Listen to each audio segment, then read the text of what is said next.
part 3, guys.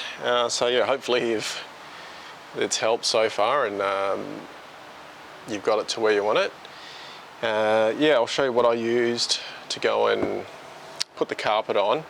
It was just like a spray-on contact stuff, but I'll show you the way that I went about it. I definitely don't think this is the perfect way how to do it, but yeah, it still worked, and I'm happy how it's all come up. There's nothing sort of peeling off or anything like that. Yeah, part 3, let's get it done and get it looking pretty.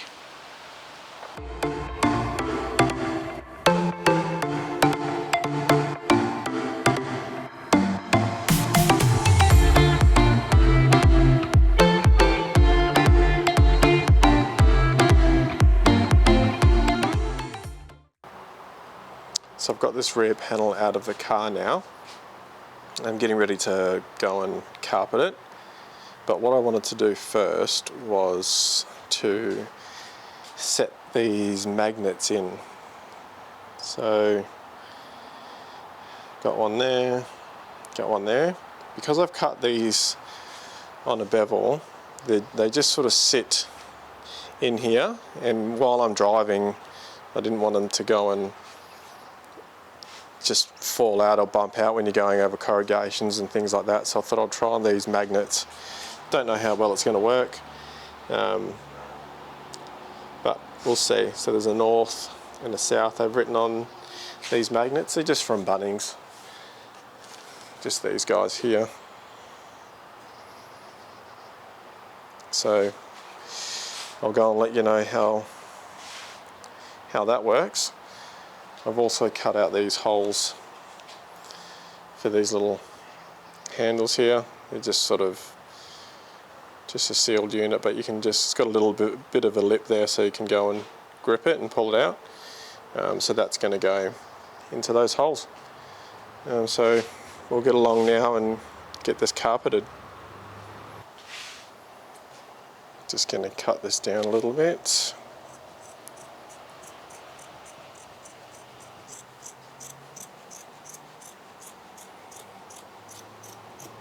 So what I'm using is, what's it called? Tensile Grip T65. It's just a high temp headlining spray adhesive, so it's a contact glue. So you spray it on both sides,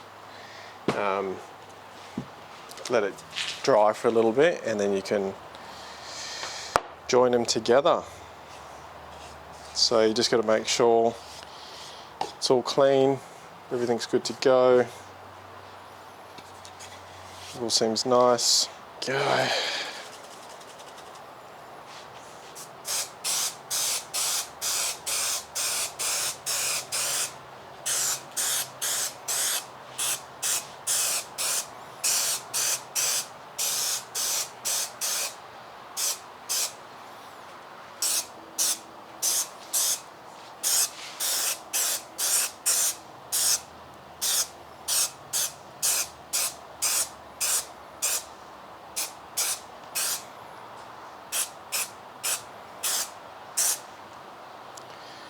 Okay, just let that settle for a little bit. So I've let it dry for a little bit. So now I'm going to lay it on.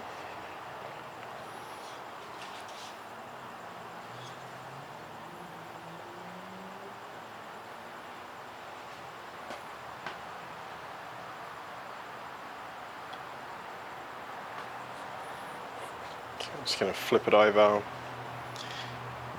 You really should have like a rolling pin or something like that, but I'm just going to work it in just from, there's a hole in there, so I'm just sort of working it from there outwards, and then I'll cut the hole out after.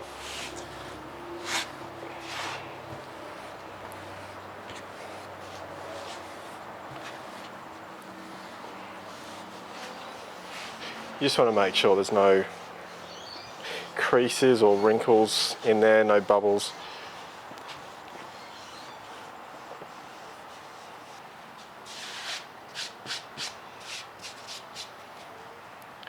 So I've got glue there, so I'm just going to put some glue just on these edges, because I'm probably just going to paint the back, but I want these edges carpeted as well.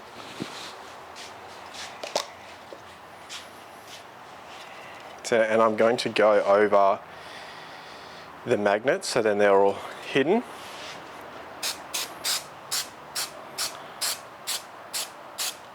Whoop, running out of glue in this bottle. Oh, there we go. Again, I'll just go and let that dry. And for this one, when I'm going to roll it on, I'm going to work it up from the corner. I'll show you when I'm doing it, but I'm going to work it up slowly, just get it around that corner and then flatten it off. What I've got to do is I'm going to have to cut these edges away a little bit. So I will do that first.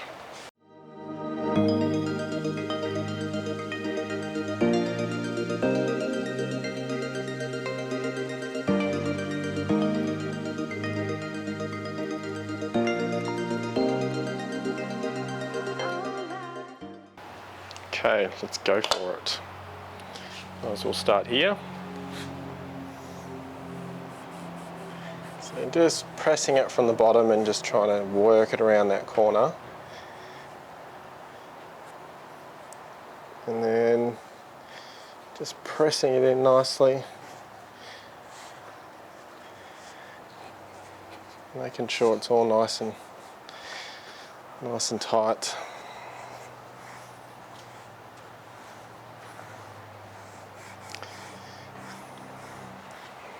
Beautiful.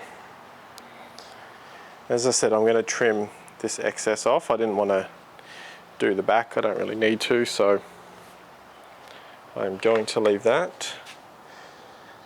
But what I'm going to do is just trim.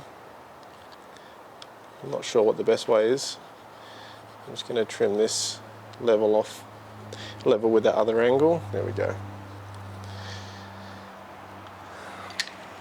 Then I can start this side and hopefully get it to match in.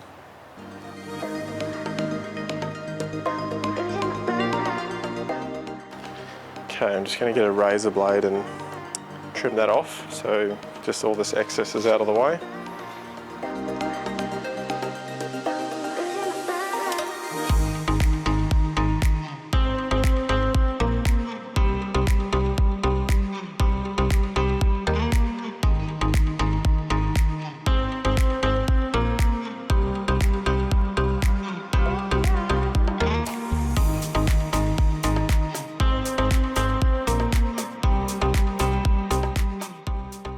Okay.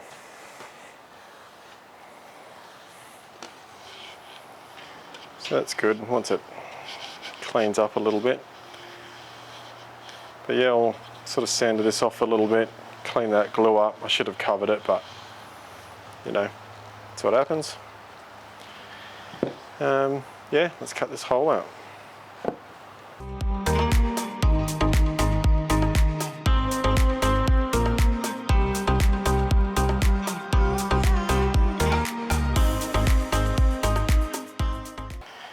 Cool. And then that's going to fit, yeah, perfect. Sit in there like that. You can screw it in from the inside here. Just grab that from Bunnings as well. Perfect.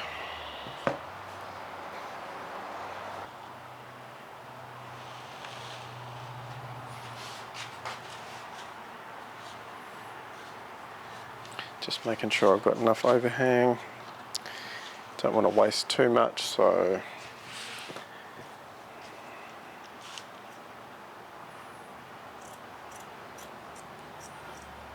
hopefully this section I can use for the other lid. Oops, beautiful. Wrap around there. Yeah, perfect. Just chop that off.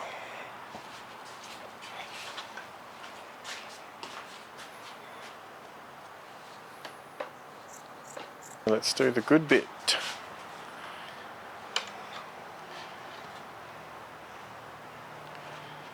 I'm going to spray this top first.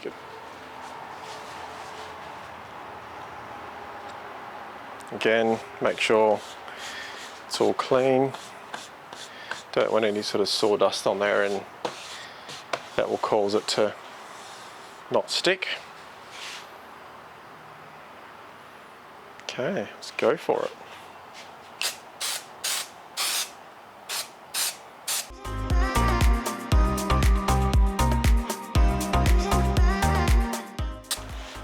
It's going to get into these little edges too.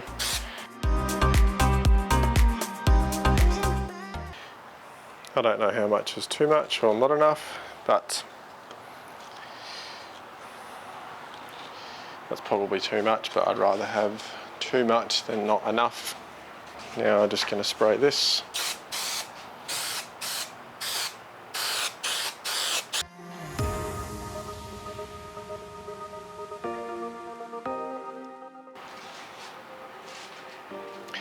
Let that dry and then we'll pop her on.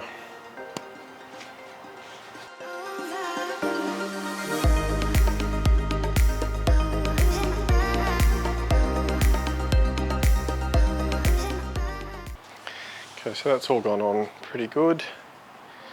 Let's flip this guy over.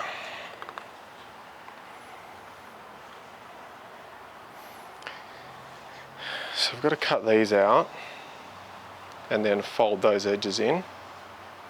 So I'm just going to hang one edge over first. So what I'm going to do is I'm going to cut them diagonally from these corners to then allow for it to go around these edges.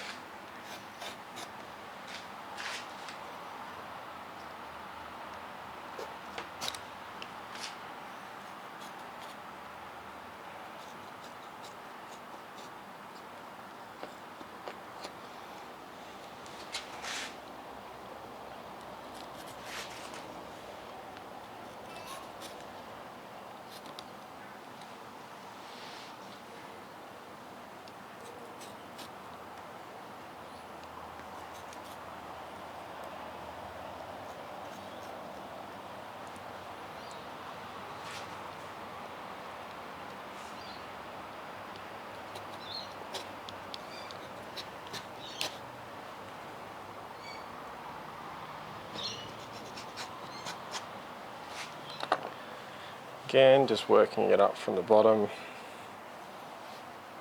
getting it around that corner.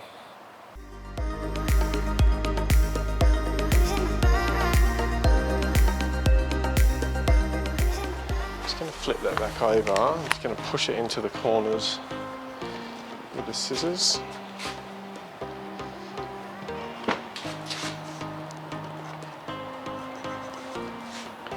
Just want it to sort of sit in there nicely.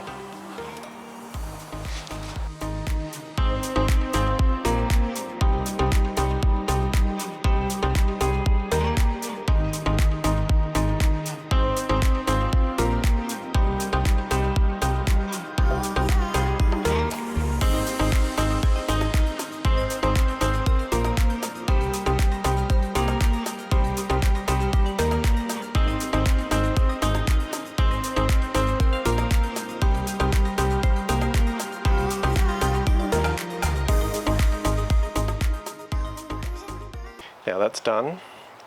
Got the holes cut out, so what I'm going to do is just spray a bit more glue over all these corners and then fold it over. So I'm just going to cut these corners as well.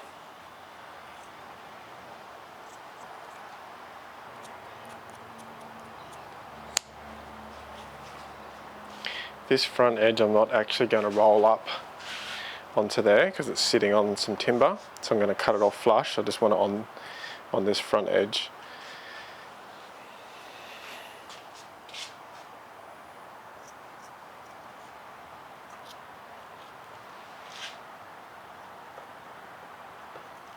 So what I'm going to do is just cut a few triangles out here just so I can actually curl it around the edge when all this comes in so it doesn't all clump up.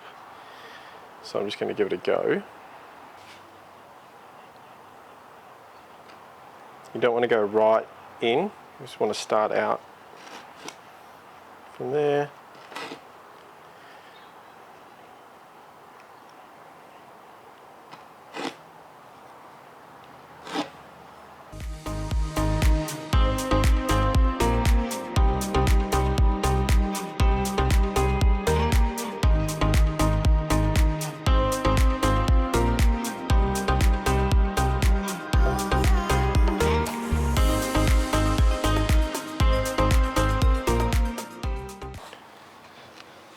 Same thing, I'm going to have to cut this.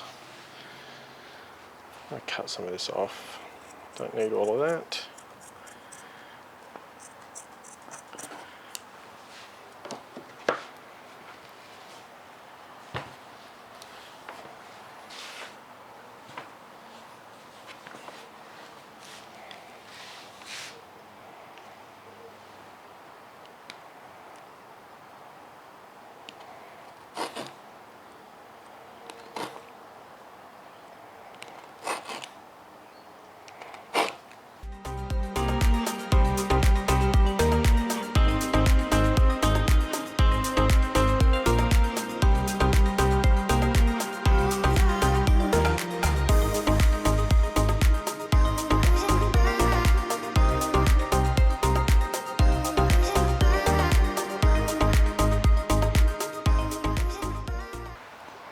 Okay guys, I cut that filming short on finishing the carpet. I did this back section so you got to see me do all that, and that's sort of where all the tricky parts were anyway.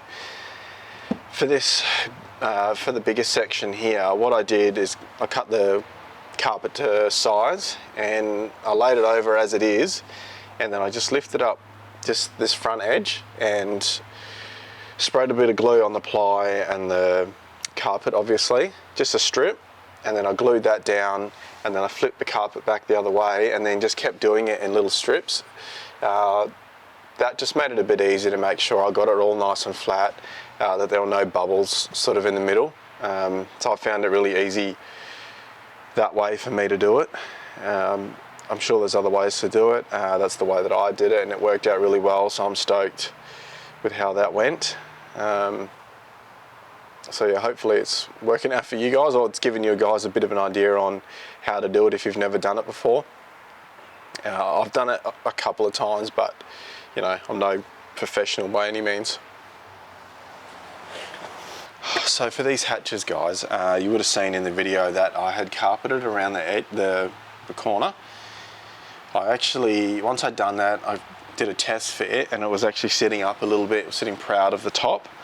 So what I actually did is just cut the carpet back off on these edges, and then fitted it again, and it fit perfect. Like it's really flush now, it doesn't stick up at all.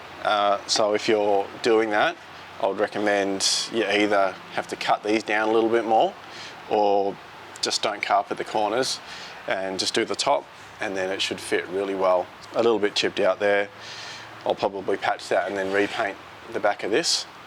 Also guys, for these lids, you would have seen that I was trying those magnets out. They came out when I'd cut that carpet off, so I haven't got a chance to actually see if they work or not.